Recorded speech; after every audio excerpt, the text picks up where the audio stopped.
AITA for letting you know I am divorcing you by sending you a thread on the website that you used to ignore me. Hi, Stefan. Maybe you will finally listen. And if you're wondering if you can just speed home and stop me from doing this and leaving, it's too late. I'm sending you this after I've already loaded everything in the car and left. Don't worry, I spoke with our landlords and took my name off the lease. I've set up a direct deposit for the next month's rent. After that, you're on your own, buddy. I guess you're wondering why. I'm guessing you'll act like you're completely blindsided, right? Because you've done absolutely nothing wrong, and you're a great husband and father to be, aren't you? Well, buddy, let me break it down for you in a language you understand. I, 29F, have been married to my husband, 35M, for 5 years, and we've been together for nearly 10. On paper, everything seemed fine, but in reality, our marriage has been anything but.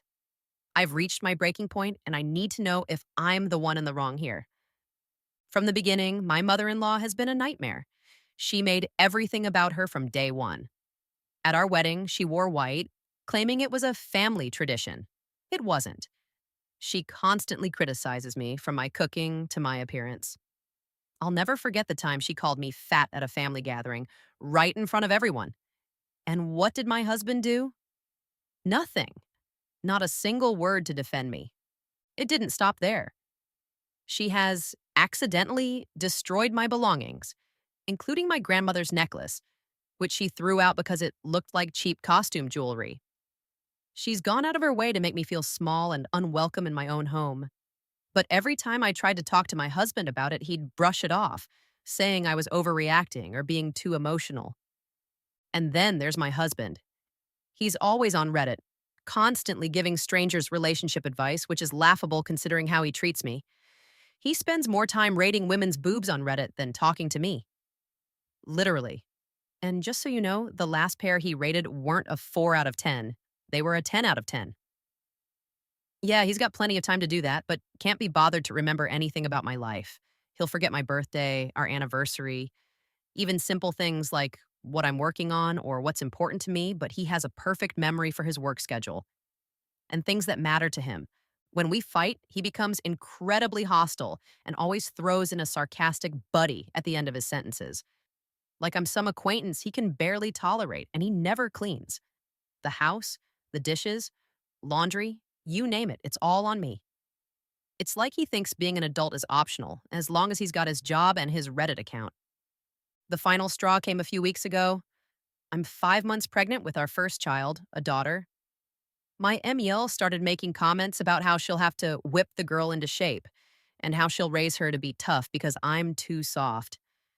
When I told my husband that I didn't want his mother to have too much influence on our daughter, especially with the way she treats me, he just laughed it off, saying his mother means well and that I was overthinking it. But the moment that truly broke me was when we were talking about future childcare and my husband suggested that his mother should watch our daughter while we work. I told him I wasn't comfortable with that, especially considering how his mother treats me, and he snapped. He called me paranoid and said I should get over it because his mother was going to be a big part of our daughter's life, whether I liked it or not. This is the same woman who believes corporal punishment is okay. I've seen her hit my husband's nephew for the smallest things, and no one does anything about it. It's like they're all living in some kind of cult, and I'm finally waking up to the reality of what's going on. If he wouldn't stand up for me, how could I expect him to stand up for our child? I started to fear for what kind of environment our daughter would grow up in. A place where she might be belittled or bullied by her own grandmother, with a father who wouldn't do anything to stop it. Oh, and did I mention that he missed our first ultrasound? His mother needed him to help her with something urgent. It turned out to be fixing her Wi Fi. Wi Fi! He chose that over seeing our daughter for the first time. That told me everything I needed to know about where I stand in his life. So I packed up and left. I'm done living like this. Oh, and in case you're wondering, I've already contacted a lawyer. You can't scare me into complying anymore because I have all those texts. You know exactly which ones I'm talking about. And so, Stefan, I wish you all the best in your future marriage with your mother and the women of Reddit whose boobs you don't even deserve.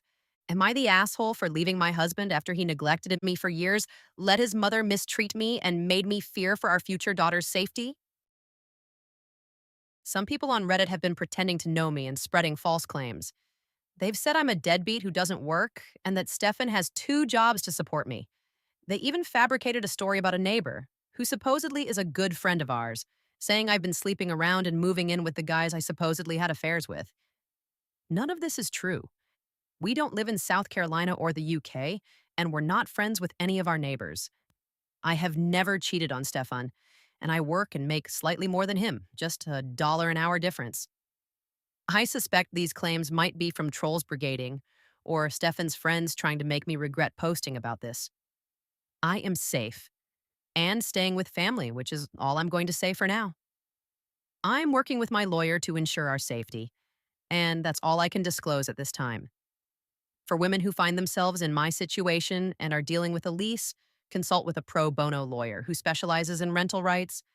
That's what I did. They can give you advice specific to your country or region. In my case, I was able to move out because Stefan and I had both signed a lease contract and had completed the minimum rental period. After my free consultation, I worked with my landlords, who are a lovely older couple, to arrange my departure. So don't be scared. Or, I mean, you can be scared, but there are things you can do to protect yourself. Also, make sure to run a credit check on yourself. I did, and it's another issue I'm addressing. As for recent developments, there hasn't been much new. Stefan is clearly desperate. He and my mother in law have both had meltdowns and launched separate smear campaigns. My mother in law has spread false claims, including that I'm an unfit mother and that I've been abandoning my responsibilities. I don't plan to answer these claims publicly. I'm collecting all evidence I have, especially since she has nothing to back up her accusations. But I have everything to back up mine. So, no, Stefan, this is not going to be a he said, she said situation. He deleted his Reddit account, claiming it was because one person found him. But then he told me a bunch of people sent him death threats, which seems impossible and contradictory. He did send his friends to my post, and I think they sent me some unsavory DMs and comments. Allegedly, when I tried to talk to Stefan, he always made me feel like I was going crazy. Whenever I raised concerns or expressed feelings, he would dismiss them, belittle my emotions, and make me second guess myself. For instance, I'd come home to find that he had invited people over without informing me in advance.